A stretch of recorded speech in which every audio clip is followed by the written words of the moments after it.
comment faire pour se débarrasser d'une sale habitude tenace. C'est ce qu'on va voir dans cette vidéo. Alors, les habitudes, c'est quelque chose qui est un peu particulier à traiter en psychologie ou en rapport émotionnel parce que justement, c'est souvent mal compris.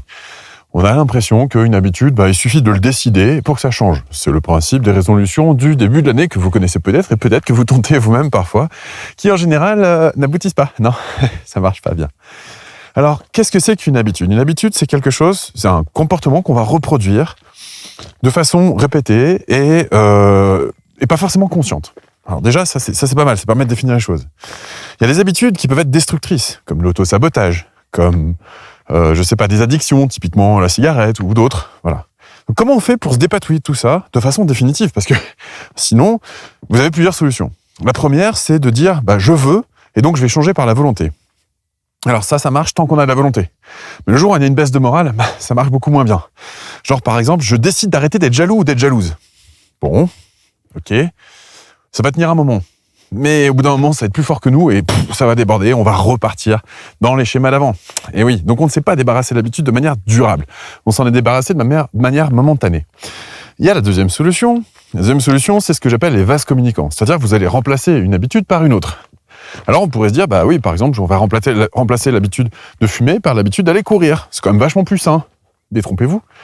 Parce que, en fait, ce qui est nocif, c'est l'excès. Donc si vous étiez dans l'excès de nicotine, par exemple, avec la cigarette, et que vous tombez dans l'excès de sport, vous ne pourrez plus vous en passer de la même manière. Donc ce sera tout aussi problématique. Vous n'aurez rien résolu, vous aurez transféré une addiction sur une autre. Alors, je parle du tabac au sport, mais ça peut être aussi, de l'addiction sexuelle à l'addiction au jeu d'argent, par exemple. Ça peut être ça. Bref, il y a des tas d'addictions comme ça où on a ce qu'on appelle des vases communicants. C'est-à-dire qu'on transfère l'objet de son addiction d'une situation à une autre situation. Bon, ça, c'est la deuxième solution qui marche pas.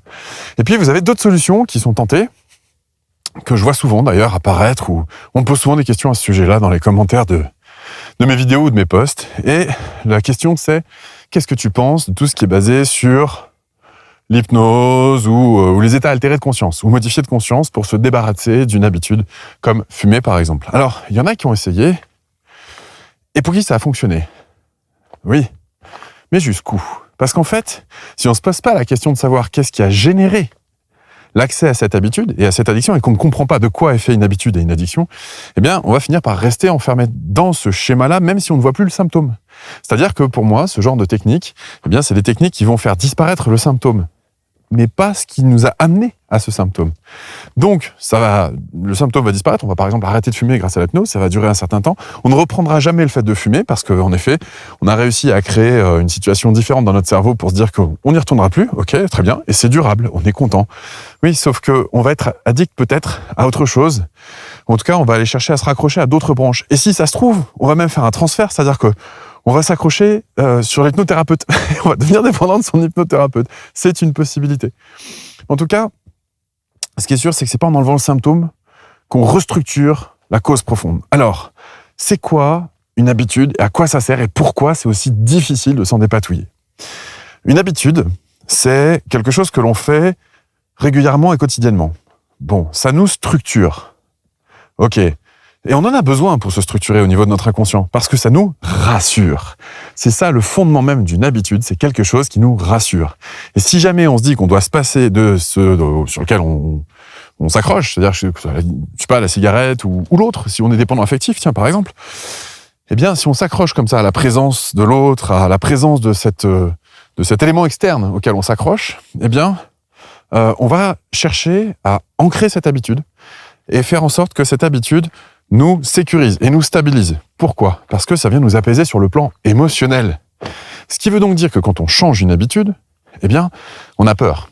On a peur parce que on n'a plus ce qui nous rassure et on a l'impression de quitter sa zone de sécurité intérieure. C'est pour ça que même si on décide d'arrêter d'être jaloux, en fait, on réclame l'attention de l'autre parce que la jalousie, c'est un gros manque de considération de soi. Et quand on n'arrive pas à se considérer soi comme étant valable, selon ses critères d'être valable, même si j'ai horreur de cette expression, mais bon, vous comprendrez au moins là où je veux en venir, on cherche à être validé par l'autre. Bon, ok, pourquoi pas ? Validé par l'autre, d'accord. Mais sauf que c'est jamais suffisant. Et donc, on en demande toujours plus, parce que c'est le concept d'une addiction, on en demande toujours plus. Donc, si vous avez des habitudes et que vous ne pouvez pas en déroger, alors là, je parle d'habitudes, on va dire destructrices comme la cigarette ou ce genre de choses-là. Mais vous avez aussi des habitudes qui sont structurantes, qui sont constructrices, mais qui rendent les choses très difficiles sur le plan social. Comme par exemple, des personnes qui ont une discipline de fer. Une discipline de type militaire. C'est-à-dire qu'on se lève toujours à la même heure, on mange toujours la même quantité de 2 kilocalories par repas, etc. Ou que ça, tout est sous contrôle. Ouais. Mais ça dénote quoi? Ça dénote que si jamais il y a quelque chose qui nous échappe, eh bien, on a l'impression de perdre en sécurité intérieure. Donc, encore une fois, les habitudes ont la vie dure. Pourquoi? Parce que c'est elles qui vont nous donner une sensation de sécurité intérieure. Alors, comment est-ce qu'on fait pour s'en sortir de manière durable, surtout quand l'habitude est néfaste? Eh bien, l'idée, ça va être de travailler sur cette notion de sécurité intérieure. Alors, comment est-ce qu'on fait? La volonté peut suffire, comme je vous le disais, dans l'espace d'un court instant. Mais, en général, sur du long terme, ça marche pas très bien. Donc, où est-ce qu'on va aller chercher pour que ça marche sur du long terme? Eh bien, peut-être dans la seule direction dans laquelle on n'est pas allé chercher, c'est-à-dire cette insécurité intérieure. Tant qu'on n'a pas cette aptitude à l'explorer son insécurité intérieure, on va avoir du mal à développer sa sécurité intérieure autrement qu'avec ces stratégies de type habitude que l'on connaît. Alors, ça ne veut pas dire qu'on peut se passer des habitudes. Ne faites pas dire ce que j'ai pas dit.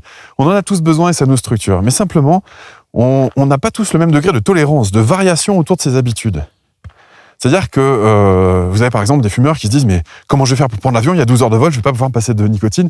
Il faudrait que je trouve un patch ou un substitut ou quelque chose. » Ils sont déjà en train d'anticiper le manque potentiel.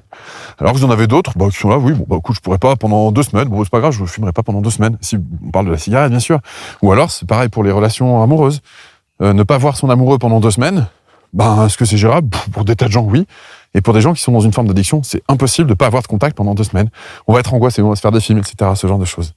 Et le fait de voir l'autre tous les jours nous rassure, ça nous apporte une sécurité intérieure. Alors cette sécurité intérieure, si elle est basée sur des habitudes et que ces habitudes changent et qu'il y a trop d'insécurité qui arrive à ce moment-là, eh bien je vous invite à aller regarder cette insécurité. Alors cette insécurité, elle se manifeste comment? À l'intérieur de soi. Elle se manifeste toujours de la même manière. Elle se manifeste par une émotion que vous connaissez probablement bien, qui s'appelle la peur. Et oui. Et en fait, il existe plein de peurs différentes. Il existe plein de manières d'y réagir à ces peurs. Et l'objectif, c'est d'aller les comprendre, d'aller les explorer pour les apprivoiser.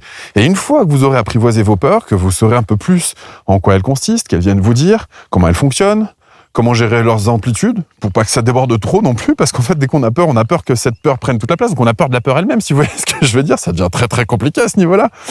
Et donc, eh bien, qu'est-ce qui va se passer? Il va se passer que si on va pas explorer ces peurs, dès qu'on en ressent une, eh bien, on va chercher à s'accrocher à quelque chose d'extérieur. On va pas trouver le courage à l'intérieur de soi d'aller regarder cette peur. Ça veut pas dire aller au-delà, ça veut pas dire forcément la dépasser ou la repousser ou l'ignorer ou débrancher son cerveau et foncer tête baissée et se mettre en danger. Non, c'est plus subtil que ça, une peur. Une peur, ça s'apprivoise.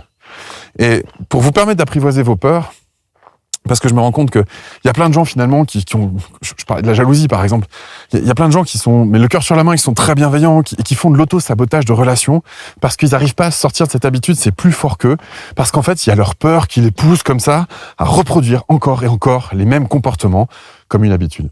Donc, je me dis, cette notion d'apprivoiser ses peurs, c'est quelque chose qui peut être vraiment utile au plus grand nombre. Alors, vous savez peut-être que je fais ce métier depuis longtemps maintenant. Ça fait 7 ans que je fais ce métier. Et il y a une partie de moi qui a envie de contribuer en dehors du cadre professionnel, mais toujours avec le même professionnalisme. C'est-à-dire que quand ça devient d'utilité, qui pour moi, d'utilité publique, il y a une partie de mon travail que je rends accessible gratuitement. Et là, j'ai envie de faire ça pour un défi, pour apprivoiser vos peurs. Alors, c'est gratuit financièrement, mais c'est pas gratuit en termes d'investissement. C'est-à-dire que je vais vous demander de vous investir, vous, dans ce défi. C'est pour ça que ça va se passer tous les jours pendant une semaine. Et pendant une semaine, vous aurez des challenges à relever. Donc, si vous voulez aller explorer, apprivoiser vos peurs et aller explorer certaines peurs, on va pas aller regarder les angoisses, on va pas travailler jusque-là, parce que ça mérite un accompagnement, voire un accompagnement clinicien. Mais on va aller travailler le fond du fond de votre rapport à la peur, plus que le fond des peurs en elles-mêmes. Et donc, on va aller apprivoiser ça, et je vous demande de vous investir pendant une semaine. Si vous vous inscrivez, c'est pour rester toute la semaine. Et vous verrez qu'à la suite de ça, il y a des choses quand même assez extraordinaires qui pourront émerger. En tout cas, c'est ce que je vous souhaite. Donc, si vous voulez en savoir plus, n'hésitez pas à cliquer sur le lien qui est autour de cette vidéo. Et ce sera je sais plus, il y a les dates qui seront indiquées aussi.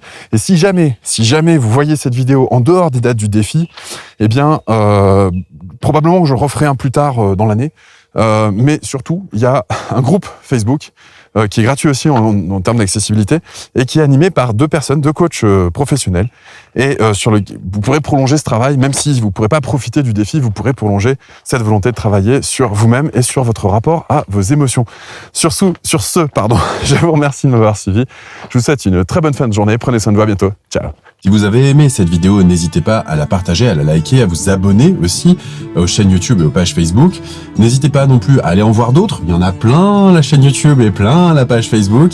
Et puis, je vais vous mettre des liens en dessous de cette vidéo ou au-dessus en fonction de là où elle se trouve. Des liens d'accès, notamment un lien d'accès au groupe de travail, un groupe gratuit. Si jamais ce sont des thématiques qui vous intéressent et que vous voulez vous retrouver un petit peu moins seul et travailler encadré par des coachs professionnels, eh bien, voilà, il y a un groupe gratuit.